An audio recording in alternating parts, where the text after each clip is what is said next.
zajednicu, jedinstveni mozaik truda, rada i uspjeha. Zadovoljstvo mi je i ovim putem objaviti kandidaturu za načelnika općine Kršan, kao i predstaviti listu koji su danas sa mnom. Najvažnije, osigurao sam ovoj zajednici dugoročno, siguran i stabilan proračun. Općinske uprave moga tima i mene osobno iziskuje sigurno dodatni angažman, znalački i dostojan pristup u korištenju i upravljanju svim općinskim resursima. Svi projekti koji su u pripremi ili su u provedbi stavljaju vas i u razvoj svakog kutka naše zajednice u prvi plan, vodeći računa o zadovoljavanju potreba naših mještana, najmlađih, poduzetnika i umirovljenika.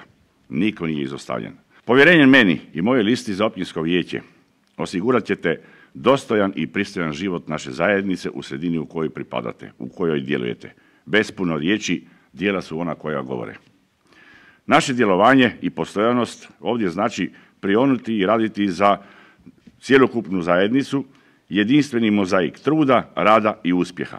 Ostali smo na ognjištima naših najdražih, namjeravamo u našem prostoru graditi, prepoznajući potrebu svakoga pojedinca, obitelji i poduzetnika. Ono što smo zajednički učinili temeljni je razlog zašto možemo zajednički nastaviti dalje. To je naš izbor na raskrsnici, jedini je to pravi smjer. Nećemo vas iznevjeriti.